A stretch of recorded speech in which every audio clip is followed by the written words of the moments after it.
قال الله تعالى في كتابه الكريم أعوذ بالله من الشيطان الرجيم ألف لام ميم أحسب الناس أن يتركوا أن يقولوا آمنا وهم لا يفتنون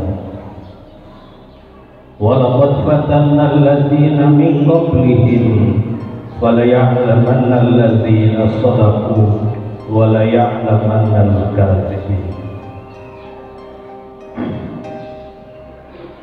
وقال رسول الله صلى الله عليه وسلم في حديثه بادروا بالأعمال فتنا كقطع الليل المظلم يصبح الرجل مؤمنا ويمسي كافرا أو يمسي مؤمنا ويصبح كافرا يبيع دينه بعرض من الدنيا رواه مسلم.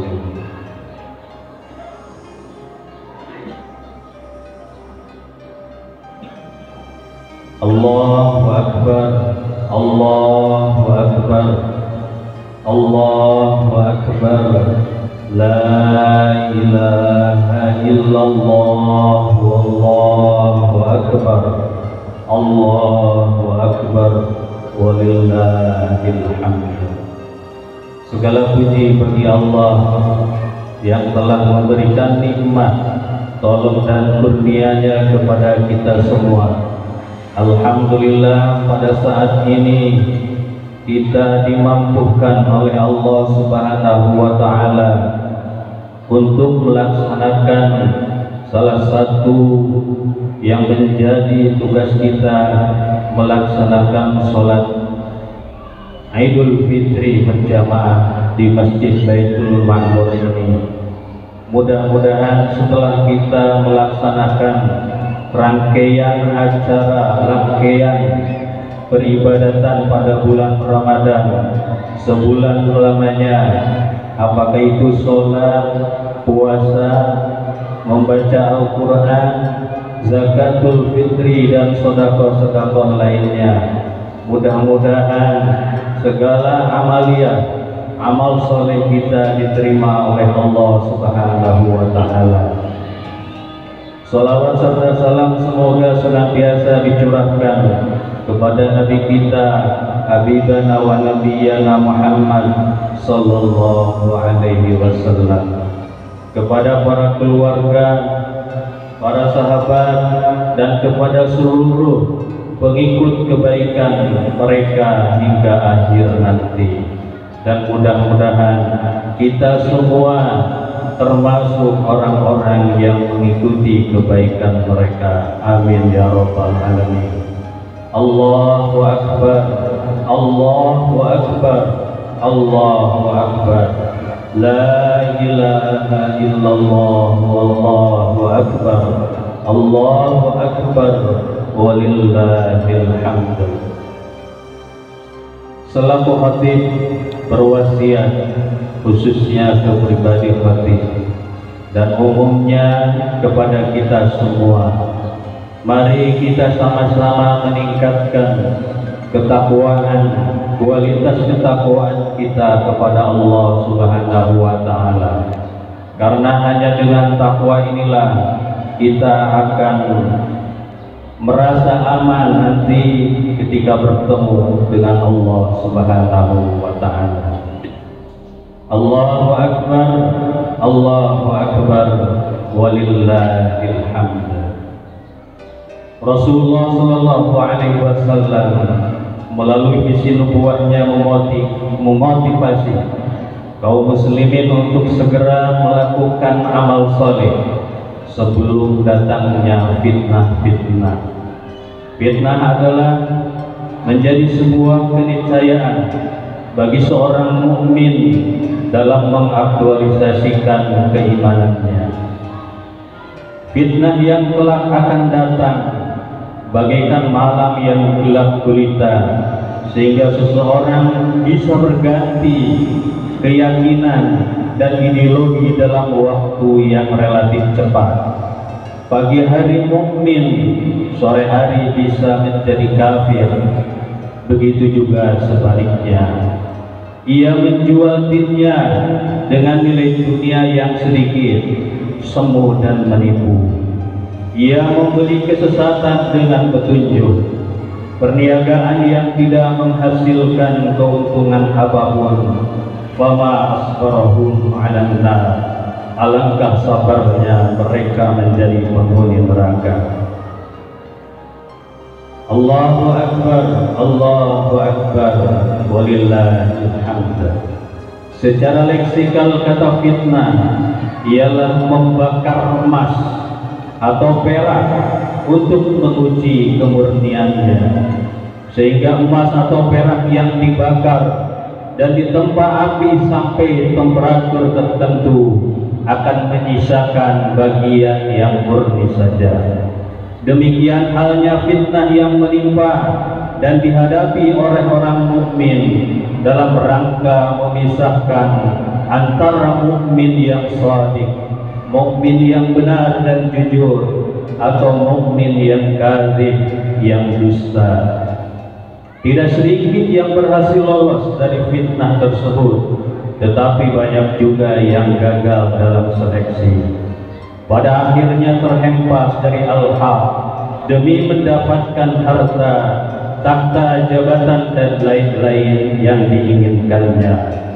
Allahu Akbar, Allahu Akbar, walillahil hamd. Ada beragam fitnah yang dihadapi oleh seorang mukmin. Bila tidak diantisipasi, dapat menyibukkan seseorang untuk berbuat kebaikan, untuk melakukan amal saleh.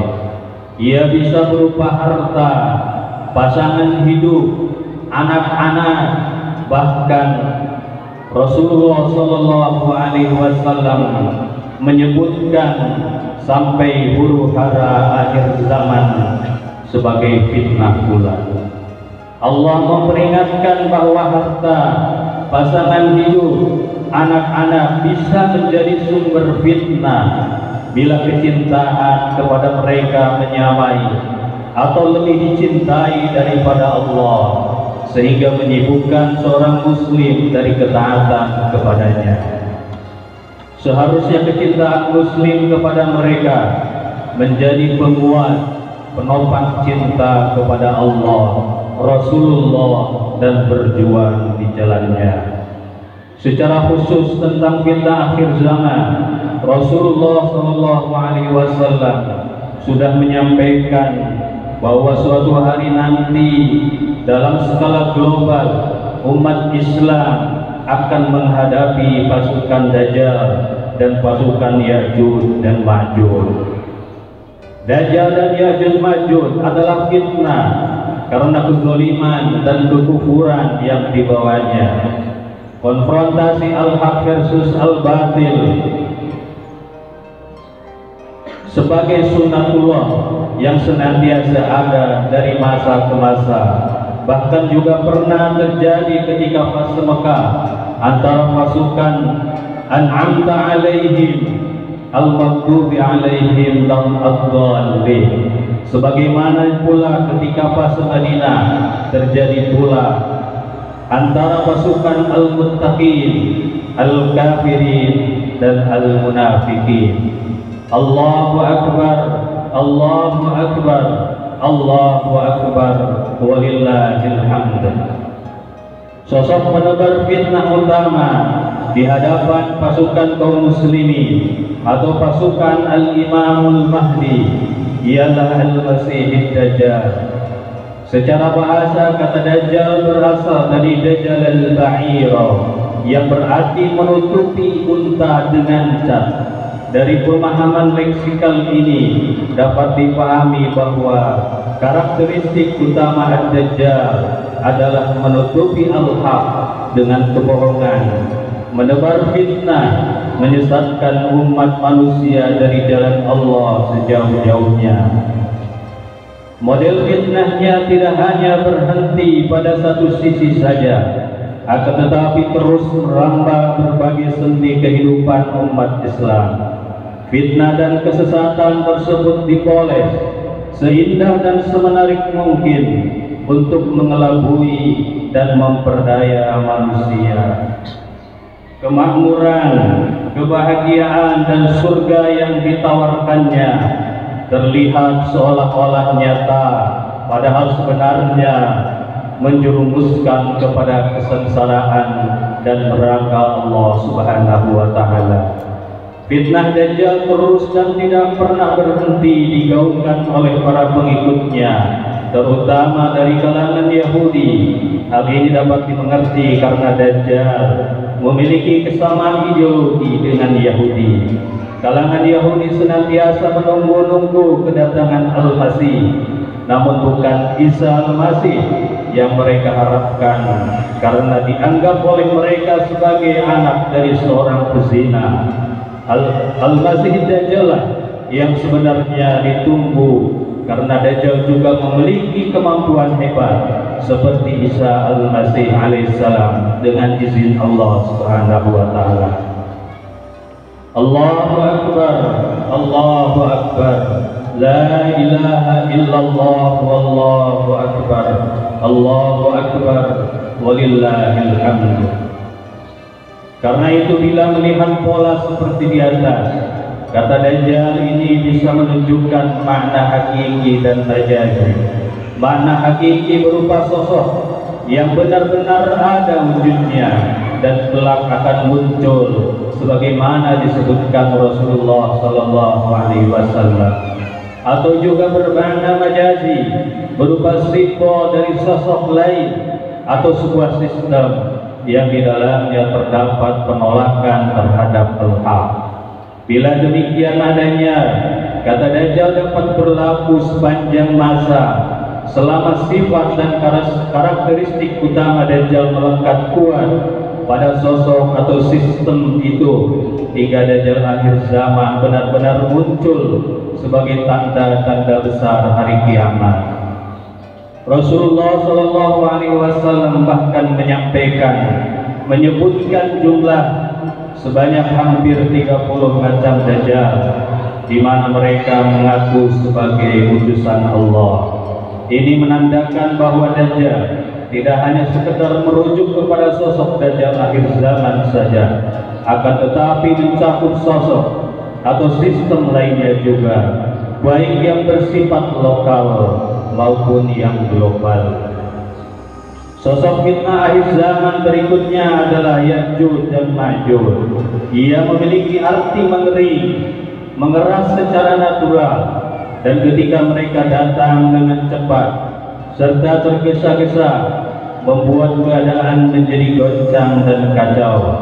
Setiap dari akar kata ini memiliki kesesuaian dengan sifat buruk kaum Ya'juj dan Ma'juj tersebut. Allahu Akbar, Allahu Akbar, la ilaha illallah, wallahu akbar, Allahu akbar, walillahil hamd. Sifat mereka sebagai perusak, sangat keras, kasar, biadab, sombong, gigih, senang berperang, merampok dan membunuh. Mereka tidak menyukai bangsa selain mereka sendiri. Kesombongan mereka digambarkan dalam sebuah hadis. Ketika mereka telah berhasil membunuh seluruh penduduk bumi, maka mereka melemparkan anak panah dan tombak ke atas awan. Kemudian mereka beranggapan bahwa mereka telah berhasil membunuh penduduk langit, karena anak panah dan tombak mereka kembali dengan berlumuran darah. Jumlah mereka sangat besar dan fantastis, sehingga ketika mereka turun dari tempat yang tinggi, mereka turun dengan cepat dan bergegas. Kecepatan pergerakan mereka di bumi, baik dengan kemampuan mereka sendiri atau melalui cara-cara yang Allah ciptakan bagi mereka, berupa sebab-sebab yang dapat mendekatkan jarak tempuh yang jauh, mempermudah perjalanan yang sulit. Mereka menundukkan orang-orang dan menguasai mereka di dunia. Mereka pada akhirnya akan berperang melawan Nabi Isa beserta pengikutnya di Bukit Tursina.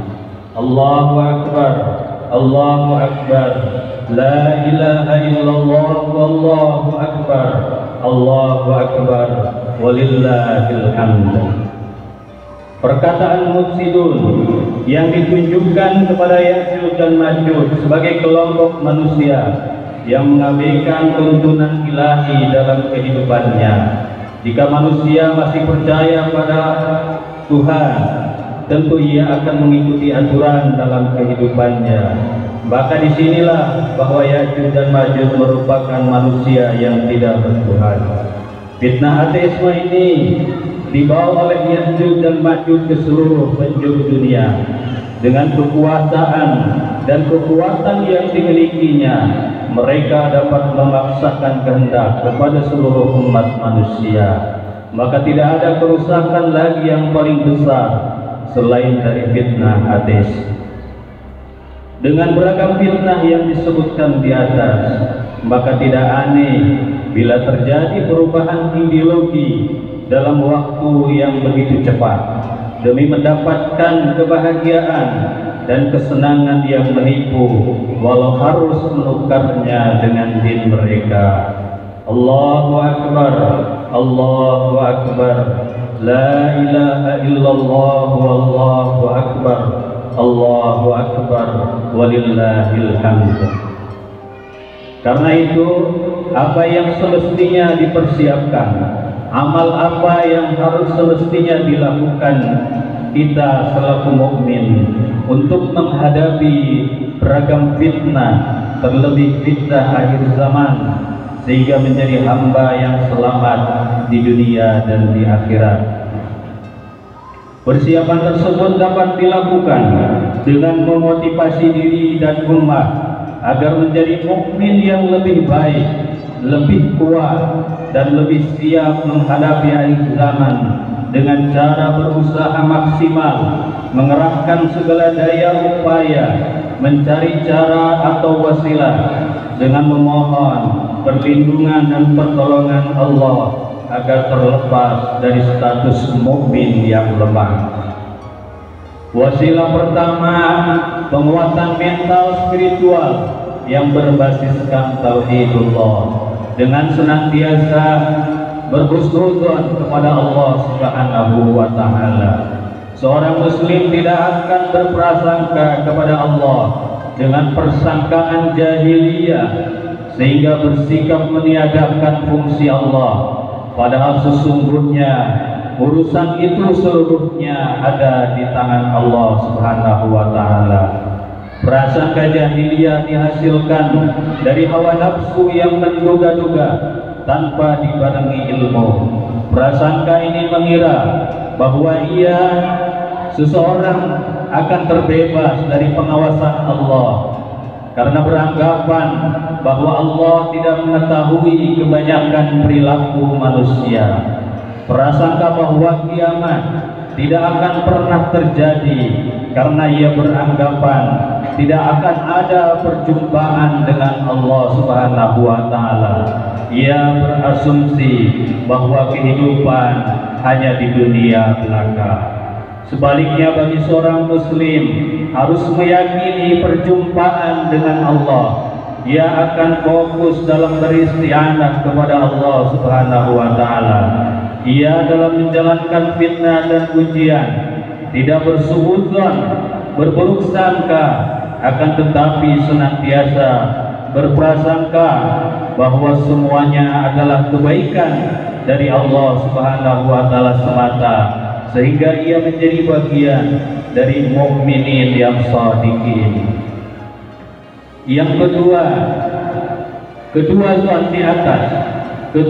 di atas memiliki arah yang sangat bertolak belakang, tetapi sama-sama mempengaruhi secara kuat terhadap ucapan dan tindakan yang dilakukan, hingga pada selanjutnya akan menemukan titik akhir yang berbeda berupa rahmat Allah dan surganya, ataukah azab dan siksa nerakanya. Setelah zon adalah meningkatkan taqarrub ilallah, mendekatkan diri kepada Allah semaksimal yang bisa ia lakukan. Allah akan memberikan cintanya kepada orang yang dalam keseharian menempa diri bukan hanya dengan melaksanakan apa-apa yang telah diwajibkan, tetapi juga disempurnakan dengan mempraktikkan hal-hal yang nafilah. Berlaku taat tidak hanya dengan jiwa raga, tetapi taat dalam hal harta juga menjadi sebuah kebutuhannya. Tidak merasa rugi dalam melaksanakan infaknya, dan tidak pula berharap para bahaya bagi tiada, tetapi semata-mata demi dekat kepada Allah dan berharap doa dari Rasulullah sebagai ketenangan baginya. Allahu Akbar, Allahu Akbar, Allahu Akbar, walillahil hamd. Berikutnya adalah memupuk kesabaran. Sikap ini diperlukan karena memang terkadang dalam menghadapi fitnah kehidupan, realita tidak sesuai dan sejalan dengan harapan. Ketidaksinkronan ini sejatinya membutuhkan kesabaran individu dan kesabaran kolektif. Dalam arti secara individu, ia mampu bersikap tenang dalam keadaan sulit, lapang dada dalam menghadapi kemalangan yang menyakitkan, berani dan tidak pengecut di medan laga, bersikap khidmat terhadap sesuatu yang memang tidak menjadi konsumsi umum, serta secara bersama-sama selalu kompak dan solid dari upaya yang mengganggu persatuan kaum muslimin. Allahu Akbar, Allahu Akbar, walillahil hamd. Selanjutnya, wasilah kedua berkaitan dengan kekuatan fisik material. Dalam skala pribadi, seorang mukmin seharusnya menjaga kesehatan fisik dengan mengatur pola hidup sehat. Asupan nutrisi harus memenuhi standar halal dan thayyib. Dua standar sumber nutrisi ini mengisyaratkan bahwa seorang mukmin jangan hanya cukup dengan standar halal saja, tetapi ia akan mencari sumber nutrisi yang mampu mendukung aktivitasnya selaku muwahhid. Sebagai gambaran, sumber nutrisi yang thayyib adalah apa yang menjadi konsumsi ahli surga dan apa-apa yang disukai dan dianjurkan Rasulullah SAW. Dalam hal kebutuhan hidup dari segi ekonomi, seorang mukmin yang kuat tidak hanya sanggup memenuhi kebutuhan diri dan keluarga saja, tetapi ia mampu berbuat baik kepada tetangga dan sanak saudara, terlebih berkontribusi ke perjuangan Islam dengan membayarkan kewajibannya sesuai dengan ketentuan. Allahu Akbar, Allahu Akbar, la ilaha illallah, wallahu akbar, Allahu Akbar, walillahil hamd. Adapun kekuatan fisik material dalam skala umum dan luas adalah upaya membangun dan mewujudkan leader-leader dan generasi masa depan secara proporsional dan profesional dalam berbagai bidang, serta memiliki kemandirian dan kecukupan logistik. Dengan ditopang oleh dua sumber daya ini, maka kaum muslimin akan secara simultan dan gradual dapat melaksanakan program-programnya. Allahu Akbar, Allahu Akbar, la ilaha illallah, wallahu akbar, Allahu Akbar, walillahil hamd. Wasilah ketiga untuk menjadi mukmin yang siap menghadapi berbagai fitnah adalah dengan cara menempa dirinya dengan berbagai keterampilan teknis. Rasulullah SAW sesuai dengan zamannya mendorong umat untuk melakukan riyadhah, latihan rutin dalam rangka menguasai keterampilan teknis, terutama berkaitan dengan persiapan bila terjadi peperangan. Demikian halnya penguasaan bidang-bidang teknik informasi, sipil dan teknik survival sangat diperlukan oleh seorang mukmin. Ada banyak riwayat menceritakan anjuran Rasulullah SAW untuk melatih keterampilan dan terus menjaga rutinitasnya. Bahkan beliau tidak sekedar menganjurkan, tetapi sekaligus memberikan teladan yang patut dicontoh dan ditiru oleh semua umatnya. Allahu Akbar, Allahu Akbar, La ilaha illallah, Allahu Akbar, Allahu Akbar, walillahil hamd. Bila tiga wasilah tersebut di atas dimiliki oleh seorang mukmin, maka hal ini menjadi modal persiapan yang bagus bagi seorang muslim untuk menghadapi fitnah-fitnah, baik yang muncul dari lingkungan terdekat atau yang jauh, baik dalam skup lokal maupun dalam skup global. Seraya tetap berharap selalu berada bersama-sama di barisan kaum muslimin yang merindukan untuk menjadi bagian dari pasukan Al-Imamul Mahdi. Karena jika tidak berada dalam pasukan ini, bisa dikhawatirkan menjadi bagian yang sebaliknya, yaitu pengikut Dajjal atau bagian dari Yajuj dan Majuj. Demikianlah yang dapat disampaikan pada kesempatan kali ini. Semoga apa yang disampaikan menjadi peringatan bagi diri kita semua, dan agar kita semua terbebas dari segala macam fitnah dan mampu menghadapi fitnah-fitnah yang menghampiri kita. Innallaha wa malaikatahu yusholluna 'alan nabi ya ayyuhalladzina amanu shallu 'alaihi wa sallimu taslima.